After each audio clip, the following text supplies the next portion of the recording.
My first competitive game of football was at state school in grade 5. I played under a coach who was my third grade teacher, Graham Jacobs. He was the centre half forward for Melbourne in their last premiership in 1964. Graham actually sort of became my childhood idol, if you like. So I played 5th grade and 6th grade with him. In 6th grade we got beaten in the grand final of the Metropolitan Schools competition in rather controversial circumstances. I know late in the game we kicked a goal to put us 3 points up, and the fullback from the other side started to cry, pleading with the central umpire that he touched the ball. And the central umpire believed him, so he reversed the decision and the siren went. We lost by 3 points, which was pretty heartbreaking. And me being a fiery redhead at the time, I ended up getting reported for picking up mud and throwing it in the face of the umpire for costing us a final. And that umpire was none other than Froggy Thompson, who played Test cricket for Australia. So my early days, I got to know the judiciary pretty quickly. I left state school and my parents wouldn't let me play competitive football until I turned 13. So I went and played with a team called St Andrews in the churches competition. That was our local church side in the under-15s. First game we got beaten by 38 goals. Second game we got beaten by 18 goals. And at the end of the season, though, we'd gradually improved to the stage that we actually paid off in the grand final against the side that beat us in the first round. And with 10 minutes to go, we're only 2 goals down. So we stopped and didn't go on to win the game. But that was my first grand final and quite a turnaround from the start of the season. I then played another year in the under-15s. We got beaten the Plim final. I think I won a best and fairest. Went up to under-17s. Again, we got beaten the Plim final. Again, I won a best and fairest there. And as a bottom age player, and at that stage, a lot of my friends from Box Hill High were playing at Surrey Hills in the eastern suburbs, and they had a reputation of being a very good junior side. So I thought I'd sort of test myself against what arguably was a better standard of competition. So I went to Surrey Hills as an under-17-year player. I played the first 7 games, and I remember on a Thursday night the phone rang and it was the coach of the seniors asking for my father to see if he'd give permission for me to be promoted into the senior side, which he did. So in round 8 as a 16-year-old kid, I was picked in the first ruck for Surrey Hills, which was in First Division EDFL, playing against Mitcham, who at that stage were undefeated and ultimately were the premiers that year. And lo and behold, the opposing ruckman was none other than Graham Jacobs, my childhood idol. To this day, Graham was very, very kind to me in that game, and I think he let me win about every tap out without really exerting himself. I was lucky enough to get best on the ground in that first game. So, and I believe there's some Hawthorn talent scouts there, because from that sort of day on, they were at me to go down to Hawthorn, which I ultimately did the next year. A late start though, because I broke my wrist in January of that year, so I think I wasn't available to play until about round 6. Started in the under-19s. I played in the under-19s that year in 72. I was very fortunate that that same year we won Hawthorn's one and only under-19 Premiership. A great experience. Played at the MCG, of course, in those days. And we were fortunate in many respects because our grand final was in fact the curtain raiser to the senior preliminary final, because in 72, of course, there was a draw in the seniors. So instead of starting at 7:30 or 8:30 in the morning, we actually kicked off at 12 o'clock to a crowd that was about 50,000 at the start of the game, and by the end of the game it was 110,000. So I can sort of say that I have played on the MCG in front of 100,000, not at the right level of course, but we won that game by 3 points in a spine tinkler. So that was fantastic.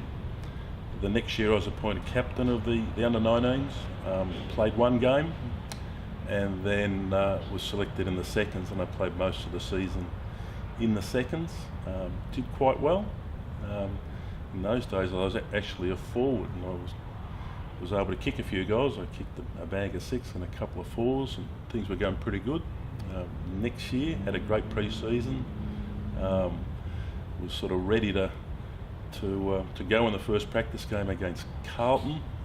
Things were looking pretty rosy, but I unfortunately on the Thursday night before I blew a car battery up in my face and spent the next couple of weeks in the Eye and Ear Hospital, not being too confident whether I'd see again.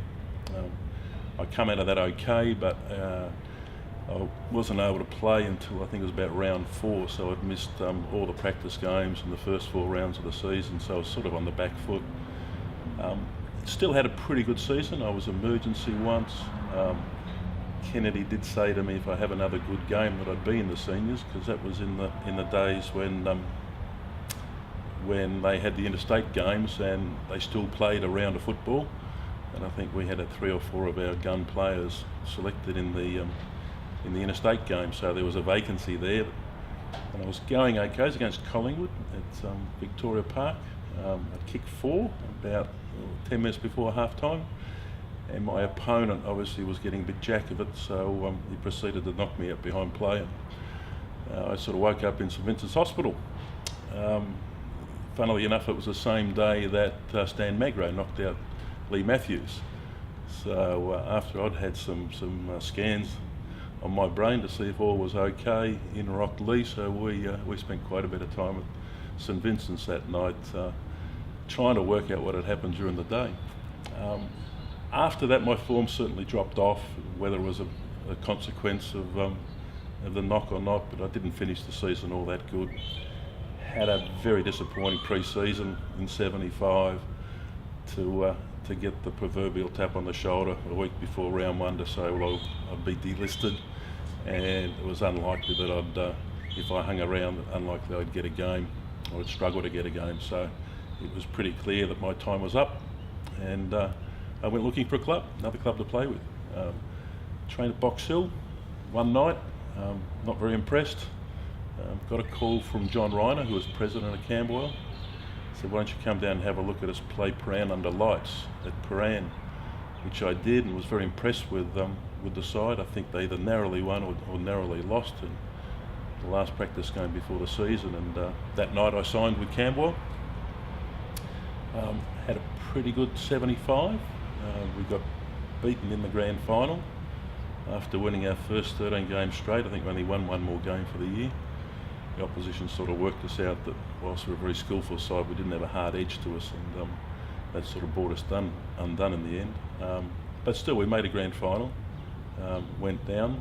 I finished 4th in the Liston Trophy, not Liston, in the Field Trophy that year, which was a little bit surprising because I wouldn't say that I was the greatest ambassador of umpires. We didn't necessarily get on all that well, but somehow a few of them decided to give me some votes. I had signed a 2-year contract with Hawthorn, so I was due to play the next year, but I got a call from Peter Hudson, who was coaching Glenorchy in the TFL, to come and play. It was a fantastic offer, accommodation. They're going to pay for my last year of university, get a job for my girlfriend, who's now my wife of 38 years. She was coming with me, that was part of the deal. And a pay packet that was about 6 times what I was getting at Camberwell. So it was for a 21-year-old, it was it was a no-brainer for me. Club weren't all that thrilled, and there was some sort of legal wrangling that went on, but in the end I think Glenorchy paid out my last year, the second year of the contract, so I could play there. Did okay. Was sort of hitting my straps, playing some reasonable football. Got in an extended state squad, and then the next Saturday broke my ankle. It was round 7, round 8. Didn't get back, wasn't allowed to play again until the second semi-final, which I played in the reserves. Did okay, got promoted to the seniors who were playing in the prelim final next week. We got to another grand final, but another sad story, another loss. Then the education department, because I was on a studentship, or a suspended studentship while I was in Tasmania, they rang and said I had to go back to Victoria to do my diploma of education. So unfortunately I packed up and come home. got back, and it was a year when they had more applicants for Diploma of Education than they had vacancies, so a ballot was had and I missed out on getting a spot. So here I was in sort of February without a team to play for, and without any sort of career prospects at that stage. So I was invited to train at Brunswick and at Sandringham, which I trained at both sides for a night. But I suppose deep down my heart was sort of saying you owed it to Campbell to go back to them, and because they were good enough to release me to go to Glenorchy. And I'd had such a wonderful time there in '75 that really was a no-brainer. So I went back to Camberwell in '77. We got beaten at the Plim final. '78, of course, we know about. We got beat in the grand final by Frankston. '79, I was appointed captain, and we duly saluted, which was a fantastic achievement by a lot of people on and off the field. It was great personally for me because my grandfather and his 4 brothers had played at Camberwell at the turn of the century when they were in the Metropolitan League. So, and in fact, my great uncle is a life member of the Camberwell Football Club. So there's a bit of history there, and to sort of be the captain of the first ever senior VFA grand final was a great thrill. Probably overtrained a little bit in the celebrations. Had a very poor 1980 pre-season. Wasn't fit, wasn't focused, and after about round 8 or 9, I think, I got dropped to the seconds. Interestingly, the day I got dropped, Ron Peck came and saw me and said, "Well, Peter, we can't keep paying you what your contract says because now you're playing in the seconds." We had a bit of a disagreement on that. Next day he rang and said, "Would you mind coaching the seconds for the rest of the season, because we've just sacked the seconds coach and you can go back on the money that you're on." So in a 48-hour period I'd gone from washed up and no one wanted me to coach of the seconds, which I finished for the year. At the end of '80, I was tossing up what to do. I was fielding a few offers for coaching opportunities, Surrey Hills, East Ringwood, Maffra, and even a side from Brisbane. But something inside me said that I didn't want to leave Camberwell on a downer, because I thought I still had something to offer, and at least I wanted to see if I was in fact no good and washed up, or whether it was just an aberration of bad seasons. So with the appointment of Leon Rice, who I knew from Hawthorn days, and with the return of John Hook as chairman of selectors, they both encouraged me to stay, and I'm very glad that I did. They gave me every opportunity to redeem myself, and of course in '81 we won the flag again. I had a good season, won the best and fairest. So at that stage I was 26, I think, just going on 27. I'd played in 2 premierships, captained one, best and fairest in the other. My wife was pregnant with our first child, and I just got a huge promotion at work with BP, where at the age of 26 I was put in charge of their Victorian retail network of service stations. So I thought no better time than call it quits. So I basically retired to concentrate on family and work. After giving it away at Camberwell, I was pretty content. But a couple of years later, 1984 in fact, I went back and played one more full season with Colin Judd as captain coach at South Croydon, and with a large number of contingent from Camberwell days: Neil Chamberlain, Peter Hurst, Alan McNamara, Andy Moore, Juddy of course, and so on. So had one more year, and that was it for me for football.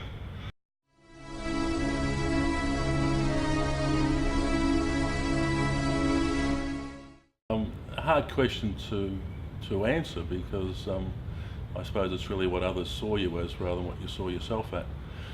But I was scanning through the Team of the Century booklet last night actually, and I had a write-up on each player, and I was fortunate enough to get in that side. But and I think they described me as awkward. I'd say totally agree with that. I wasn't the most coordinated footballer. In fact, some of my close friends used to call me autumn leaves because I was always falling to the ground. They said I was determined, and I'd like to think that I was. That was never beaten, and I don't mean that in the sense that I never lost a contest, but I think I prided myself on if I had been beaten in a contest, I went doubly hard the next one to try and balance the ledger, so to speak. Also said I was a good mark. I think that was one of my strengths. I think I caught the ball pretty well. And also said a big occasion player. So, you know, if that's how others saw me, then I'm pretty chuffed with that. And I think it's the one thing I'd like to add to that, I suppose, is that hopefully I was seen as a good leader and a genuine team man, because being part of a team was the most important thing from my point of view.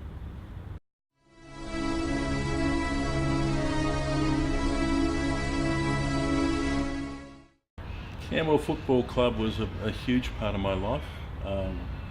Initially, of course, you're faced with rejection, having been given the flick from a league club. So going to Camberwell and with such a magnificent bunch of people around you sort of gave you opportunities to redeem and prove your worth. We had sensational administrators, and Johnny Reiner and Ron Peck as outstanding presidents. Fabulous support staff. Little Lionel Thornton, who unfortunately is no longer with us, Al Baker, same. Then other people around the club like your Dougie Froods and Big Reg and Johnny Hartman, and who sort of embraced you as an individual as well as a footballer. And we certainly played hard on the field, and we played damn hard off the field. So, Hawthorn, I suppose, coined the phrase the family club, but Camberwell was a big family when I was there. We had lots of great memories, lots of friends developed out of that, and great character building to be part of a successful time. As I said earlier, my grandfather, and his four brothers, my four great uncles, they all had played at Camberwell way back. So there's a bit of tradition there, and I'm eternally grateful that I was given the opportunity to be at such a marvellous place.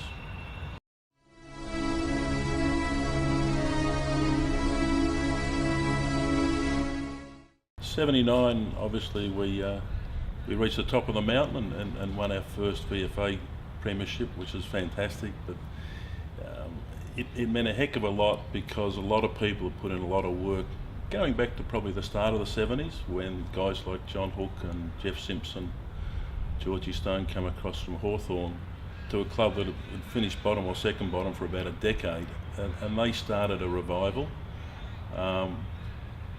We weren't sure we were going to get to the top of the mountain, of course, because '75, in fact, I think by the time we got to that grand final, we'd only won 3 of 11 finals in the 1970s. So we're a little bit of a Collingwood sort of stigma surrounding us. Were we good enough on the big stage? Having lost '75 the grand final and then '78 the grand final, I suppose we're more nervous about winning than expecting to win. We clearly thought we had the best side, save for maybe Morty Alec as our biggest threat. But the expectation sometimes, weighs you down and you don't perform your best. And that was certainly the case in the second semi-final, where Oakley beat us by 8 points. But in hindsight, really, that gave us a bit of encouragement in some ways, because we thought if we got over Morty Alec, Oakley couldn't play any better than they did, and we couldn't play any worse. So on a level playing field, we thought we'd have their measurable. We got over Morty Alec, we got to the grand final, and really the game was over at half time, because we're 50 points up and really in control in just about all positions. And determined just to make sure we didn't let that slip, because there were so many people around the place. People had actually been part of the 1946, I think it was, grand final, when they lost the supposed unlosable final. It had stuck with the club all through, just waiting and praying that they'd be around for the day when we'd win one. So the euphoria, I suppose, and the weight off your shoulder of actually realising the expectation and seeing the tears of joy from so many long-serving supporters was a memory that'll stick with me forever. '81 was a bit different. I think we clearly had the best side, and the Premiership never should have been in doubt. Now that may sound a little bit arrogant, but I think we just had great players on every line, down the guts, round the flanks, and no one fell away. We had terrific players in the seconds, probably in any other other side would have been playing, but couldn't force their way in. So in hindsight, we probably did it pretty easy through the whole season. A couple of times when our form lapsed, but we quickly bounced back. We slaughtered Waverley in the second semi-final, and whilst the grand final probably wasn't the team's best performance, we had their measure all day. Obviously it was a great relief and terrific to win, but I think we would have been devastated had we not saluted.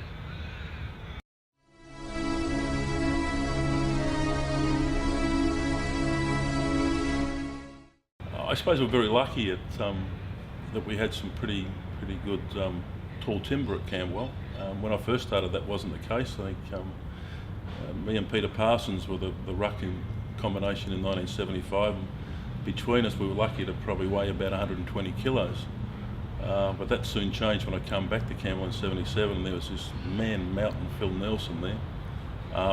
Fabulous guy, terrific player. And I think we sort of complemented each other very well. Phil was capable of taking on the bigger, stronger players, because I wasn't the bulkiest player at that stage, although looking at me now you probably wouldn't believe that. So Phil sort of took on the heavy duty, and I took on more the athletic sort of players. Again, Phil was terrific pushing forward, able to kick goals and take marks, where I was probably a little bit better pushing back and helping the back line out. So I think we shared the duties pretty well. He was a fabulous player, obviously, particularly in First Division, second in the Liston, and I think fourth in the Liston. But just great to be around, and enjoyed playing with him.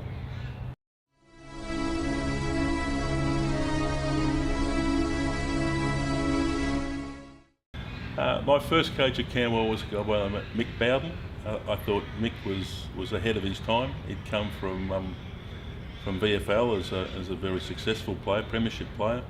It was just all about play on, quick movement of the ball, in particular handball. I know halfway during that first season he had a rather stern words with me about the fact that I was kicking the ball too much and not handballing the ball enough, and he introduced a stat that I had to have more handballs and kicks for the rest of the season. Probably because I wasn't a great kick anyway, but he was just fantastic in the way he strategised the game. He really worked out the 16 men aside, and the wings were a gold mine for quick players and quick movement of the ball. So yeah, he was fantastic, and I think it was sad that he was only there 2 years before he took up a transfer in his job that took him back to Mildura and then on to Alice Springs from memory. But a fabulous bloke and a really good coach. He was replaced by Ray Smith. Do I say Ray was ahead of his time? Probably in different ways, yes. Ray was more about mind over matter, and he constantly was sort of educating us on the mental side of the game, with some funny anecdotes along the way with some of the sessions we used to have. But again, was a great thinker of the game, and he sort of brought a new dimension to the club that really wasn't around at that stage. But of course, it's commonplace now in all clubs. So he was a trendsetter in that regard. Then Graham Phillips. Well, Graham took us to our first flag, so there's not much more praise you can give on a person than that.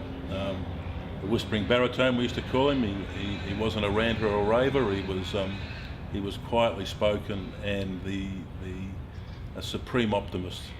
There was always a positive out of everything that went wrong in the club, and he instilled that particularly into the younger members of the side, and brought on some lesser lights to become fantastic players just through his encouragement. And then Ricey, well, Ricey's a close personal friend, but I thought he was a terrific coach too. He, like Mick Bowden, he really worked out what 16 men aside football was about, and positioned people in the right spots to maximise the ground space that we had and the skills of the people. Again, wasn't a great ranter and raver, although I do recall his second game as coach could have almost been his last. We played Waverley at Waverley, and we'd had a poor first quarter, And Ricey thought as a new coach he had to lay down the law and get stuck in a few of the more senior players, one of which was Ross Wright. And Ross was a man of few words, but if Ross got upset, he'd bring this little wry smile to his face, and you knew that if he started to smile, it preceded him hitting someone. And we had these visions of round 2, Ricey coach knocked out by champion centre-half back. So a few of the wiser men in the club sort of walked between the two, and had to explain to Ricey after the game that it's okay to go hard on certain people, but just watch if Ross starts to smile. But no, he was a great coach and a great fella. So they were my coaches.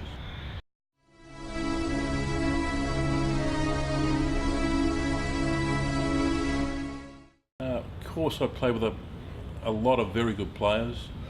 Obviously, because in 5 of the 6 years I played there, we either played in a grand final or a preliminary final. So, you had to have good players around to do that. When I think of the good players, I sort of like to divide them into 2 categories: the silky smooth, skillful people, and the courageous, determined hard nuts that get in the engine room and make things happen. So if I think of the silky smooth, I can't go past people like Roy Kennedy, Ron Story, George Stone, and Jeff Simpson, particularly in my initial years at the club. Gary Hammond, obviously, who to this day I would say pound for pound is the best marker of football that I've ever seen, and that includes anyone that I've seen played league football. There was nothing of Gary, but the marks he used to take in contested positions was I think amazing. Moving further through my career, the likes of Peter Hurst certainly come to mind as terrifically skillful players. Squeaker, as lazy as he was on the track, he was an amazing player on the field. So they were sort of, I suppose, the better players of the classy end that I would say. But as a player, I always admired the hard nuts probably more than the skillful players, because I think they were the ones that would get in and do the grinding work. And people that come to mind again in my early stages, none other than John Hook, was just fierce at the ball. Then you think of Colin Judd. Someone once said, can't kick, can't mark, but he's the first person you pick in your side, because he was the ultimate team man, courageous and never beaten. Other hard nuts, Rossi Wright, of course, also skillful, but I classify more as the hard nut than the skillful player, though he could mark and kick, of course. But you grew 2 foot taller when Ross was around. And not because he's here with me today, but the guy that I admired the most was Neil Chamberlain, because we played in the centre on the ball a heck of a lot together, and he made my bad tap outs look good. And he made sure the opposition didn't get in too close to the ball, because if they did, they were going to get a bruise and a thumping. So, and a skillful player as well. When he was on his song, there was no one in the competition that could beat him. So they would probably be my better players, and apologies to people that I may have missed out. There's probably one that a wild card that I would really rate as a fantastic player, and that was Robbie McPhee. Sort of come from nowhere in '78, and a little bit of a mixed product of Ray Smith, because Robbie really got into Ray's sort of mental side of the game, and also a bit of Graham Phillips with the great encouragement he gave him. So Robbie was a terrific player in our '79 Premiership year. For whatever reason, it still defies me, was sort of cast aside a little bit in 1980 and languished in the seconds for a period of time, but such was his determination that he fought back into the side late in 1980, and went on to become a best and fairest when the side was playing in First Division, and that just speaks volumes for the character of the man.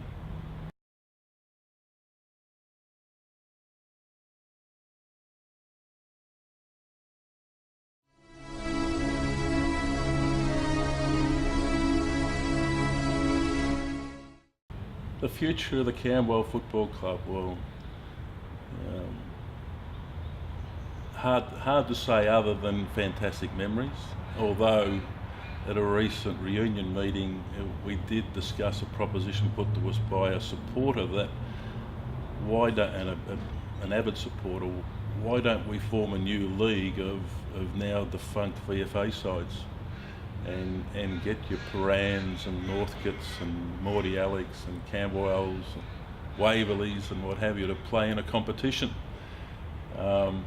which was a fascinating idea, but I think just a little bit far-fetched. So I think from a playing side of things, we won't see the tricolours run round again, but hopefully, and through the likes of Ron Peck and particularly David Barker, who's just an amazing piece of glue that holds this thing together. There's never a supporter or player that something significant doesn't happen to, or sadly happens to pass away, that David doesn't find out about and pass on to everyone. So we have sort of a silent club, if you like, that will always exist. Reunions are important. I think this initiative by David is just outstanding because it's rekindled a lot of memories and a lot of great memories and a lot of passion for the club, particularly in their great era. So I'd like to think that friends will remain friends. I'm sure that'll be the case. And as we get a bit older and our kids are off our hands and you know, we wind down from work commitments, I'd like to, and I'm confident to think that that we'll see more of each other than just at reunions. And you know, the good players have become great players, and the great players will be absolute champions as we mull over old times over a beer or two. You've given your heart to get here and your soul to get it right. You can take 'em boots and all, but it's sure gonna take a fight. When you spend all week getting to your peak, you're gonna have your say. You bet. On Sunday, it's the VFA.